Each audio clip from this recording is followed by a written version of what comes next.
৭২ বছরের পুরনো রাজশাহী বিশ্ববিদ্যালয়ে বর্তমানে শিক্ষার্থীর সংখ্যা প্রায় ৪০,০০০, তবে নিয়মিত শিক্ষার্থীর সংখ্যা প্রায় ২৯,০০০। বিশ্ববিদ্যালয়ের ৩ ভাগের ১ ভাগ শিক্ষার্থীর আবাসন ব্যবস্থা করতে পেরেছে প্রশাসন। হলের খাবার ও পানির মান নিয়ে রয়েছে শিক্ষার্থীদের বিস্তর অভিযোগ। এছাড়া বিশ্ববিদ্যালয়ের নিজস্ব চিকিৎসা কেন্দ্রেও পর্যাপ্ত চিকিৎসা সেবা না পাওয়ার অভিযোগও প্রকট। প্রার্থীদের কাছে একটা দাবি যে হচ্ছে হলের যে প্রত্যেকটা হলে যে খাবারের মান, আমি ব্যক্তিগতভাবে মনে করি সেই সব খাবারের মান ভালো করা, যাতে শিক্ষার্থীরা সেই সব খাবার খেয়ে সুস্থ থাকে, আর মেয়েদের নিরাপত্তার বিষয়ে জোরদার করা।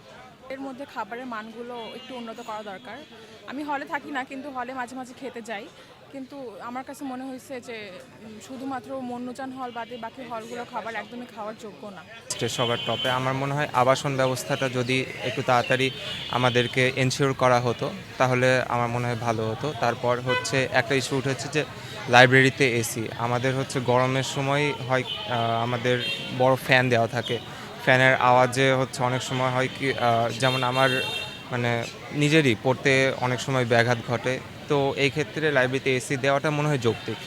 তো এটা আমি মনে করি রাজশাহী বিশ্ববিদ্যালয়ের সবচেয়ে বড় সমস্যা হচ্ছে খাবারের মান এবং হলের যে পরিবেশ, এই পরিবেশ আসলে উন্নত করা দরকার। এবং আমাদের যে আবাসিকতার যে সমস্যা, এটা অনেক বড় একটা সমস্যা। আশা করছি নতুন যারা নেতৃত্বে আসবে তারা ছাত্রবান্ধব কাজ করবে এবং হলে আমাদের খাবারের যে সমস্যাটা, এই সমস্যাটা নিয়ে তাদের মেন প্রায়োরিটি থাকবে। নিজ ক্যাম্পাসেই নিরাপত্তাহীনতায় ভোগেন শিক্ষার্থীরা। এছাড়া ভঙ্গুর সড়ক ব্যবস্থা নিয়েও রয়েছে শিক্ষার্থীদের দীর্ঘদিনের ক্ষোভ। তবে এবার রাকসু নির্বাচনকে ঘিরে নতুন আশার আলো দেখছেন শিক্ষার্থীরা। যে ইশতেহারগুলো তারা এখন দিচ্ছে সেগুলো যেন সুষ্ঠুভাবে পরে পালন করে। আমাদের ভার্সিটিতে এখনও অনেক রাস্তা আছে যেগুলো উন্নয়নমূলক কাজ হয় নাই। আমরা প্রথমেই চাইব হলের যেদিকে রাস্তাগুলো আছে সেগুলো উন্নয়ন করুক, তারপরে ফ্যাসিভ বিরোধী যেগুলো কাজ আছে সেগুলো অবশ্যই না করুক। আমরা অনেক কষ্টের মাধ্যমে এই জুলাইয়ের যে আন্দোলনের মাধ্যমে একটা বাক স্বাধীনতার জায়গা পেয়েছি, এখনও সেটা যেন সামনে চলমান থাকুক।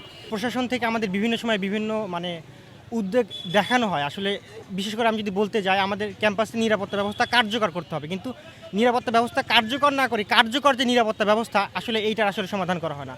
তারপর আমাদের মধ্যাহ্নে এখানে 36,000 শিক্ষার্থী রাজশাহী বিশ্ববিদ্যালয়ে পড়াশোনা করছি। আমাদের বেশিরভাগ শিক্ষার্থী মধ্যবিত্ত ফ্যামিলি থেকে উঠে আসা। আমাদের রাজশাহীতে যেহেতু নতুন জায়গায়, এখানে আবাসনের সমস্যা দেখা দেয়। আগামী 25 সেপ্টেম্বর অনুষ্ঠিত হতে যাচ্ছে কেন্দ্রীয় ছাত্র সংসদ, সিনেট সংসদ সহ 17টি হল সংসদ নির্বাচন। ভোটকে ঘিরে উৎসব মুখর পুরো ক্যাম্পাস। প্রচারণায় ব্যস্ত সময় পার করছেন প্রার্থীরা। ভোট প্রত্যাশায় শিক্ষার্থীদের দিচ্ছেন নানা প্রতিশ্রুতি। আমাদের মূল লক্ষ্য একটাই, আমরা শিক্ষার্থীদের নিয়ে কাজ করতে চাই। আমার একটা বার্তা হচ্ছে, আমরা রাকসুকে শিক্ষার্থীদের অধিকার আদায়ের সংগঠন হিসেবে দাঁড় করতে চাই। আমরা রাকসুকে কোনো দলীয় কার্যালয় বা পার্টি অফিস হিসেবে প্রতিষ্ঠা করব না ইনশাল্লাহ। মানে যারা নেতৃত্বে আসবে তাদের প্রধান কাজ হচ্ছে 365 দিন তার দায়িত্ব পালনকালে শিক্ষার্থীদের যেই সমস্যা আছে তার সাধ্যের ভিতরে সেটাকে সমাধান করা, এবং যেটা তার সাধ্যের ভিতরে নাই সেটা আদায় করে নেওয়ার জন্য প্রেশার দেয়া।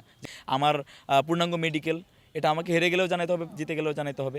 সো এই স্পেসিফিক আমরা যদি প্রধান একটাই কথাই বলি যে 365 দিন শিক্ষার্থীদের যেই সমস্যাটাই আমাদের সামনে আসবে বা বিগত সময়গুলোতে আমরা ফেস করে আসছি শিক্ষার্থী হিসাবে, সেই জিনিসগুলোকে সমাধান করাই রাজশাহী এই রাকসুর প্রতিনিধিদের আমার মনে হয় যে তাদের দায়িত্ব এবং কর্তব্য। আসলে দেখেন, এই খাবারের মান সমস্যা কিন্তু আমাদের সকলেরই সমস্যা, এগুলো আমরাও ফেস করি। অবশ্যই সেখানে আমরা নিয়মিত যদি পর্যবেক্ষণ জারি রাখতে পারি তাহলে কিন্তু সেই সমস্যাটা অনেকাংশেই, এখন যেহেতু শিক্ষার্থীরা সেটার সাথে সরাসরি যুক্ত না, তারা পর্যবেক্ষণে রাখতে পারে না, যার কারণে কিন্তু অনেক গাফিলতি থাকে। কিন্তু তখন সেই গাফিলতির মাত্রা কমে আসবে, এবং আমাদের নিজেদের জন্য যেহেতু প্রয়োজন, আমরা নিজেরা সুস্থ থাকতে চাই, নিজেরা ভালোভাবে বাঁচতে চাই, এই জন্য কিন্তু আমরা নিজের উদ্যোগে সেই জায়গাগুলোতে কাজ করব।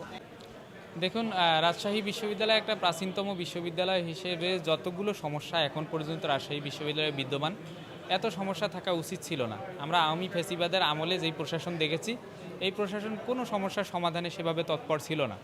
এখন আমরা গিয়ে অনেকগুলো সমস্যা এসে এই প্রশাসন পেয়েছে, সেগুলো তারা ধীরে ধীরে সমাধানের চেষ্টা করতেছে। রাকসু নির্বাচনের মাধ্যমে বিশ্ববিদ্যালয়ে শিক্ষার্থী বান্ধব পরিবেশ তৈরি হবে, প্রত্যাশা ছাত্র উপদেষ্টার। রাজশাহী বিশ্ববিদ্যালয়ে আমাদের শিক্ষার্থীর সংখ্যা আমরা বলে থাকি যে 38,000। আসলে রেগুলার শিক্ষার্থী বর্তমানে ভোটার আমাদের 28,000 প্লাস। এখন আমাদের যে অ্যাকোমোডেশনের ব্যবস্থা আছে, আবাসনের ব্যবস্থা আছে 8,000 প্লাস। সেখানে সব মিলিয়ে ডাবলিং বা কিছু আছে ফ্লোরিং করে থাকে, এরকম কিছু শিক্ষার্থী সহ মোট 10,000-এর মতো হলে থাকে। আমাদের 17টি হল রয়েছে, এর মধ্যে ছেলেদের 11টি, মেয়েদের 6টি। আর 2টি হল নির্মিত হচ্ছে এবং ডিসেম্বরের মধ্যে উদ্বোধন হবে, একটি মেয়েদের হল, একটি ছেলেদের হল। আর নতুন নেতৃত্ব আসলে আমাদের ছাত্রদের যেমন নেতৃত্ব দানের যে গুণগত মান, দক্ষতা বাড়বে, সেই সাথে শিক্ষার্থী বান্ধব একটি ক্যাম্পাস এবং শিক্ষার্থীরা নিজেদের দায়িত্ব বুঝে নেবে এবং শিক্ষক শিক্ষার্থী যে সম্পর্ক এবং শিক্ষার পরিবেশ আরও সুন্দর হবে। আসন্ন রাকসু নির্বাচন অবাধ, সুষ্ঠু, সুশৃঙ্খল ও উৎসব মুখর করতে সব ধরনের প্রস্তুতি নিয়েছে রাবি প্রশাসন। নির্বাচিতদের হাত ধরেই দীর্ঘদিনের বঞ্চনা ও দুর্ভোগ লাঘব হবে বলে আশা শিক্ষার্থীদের।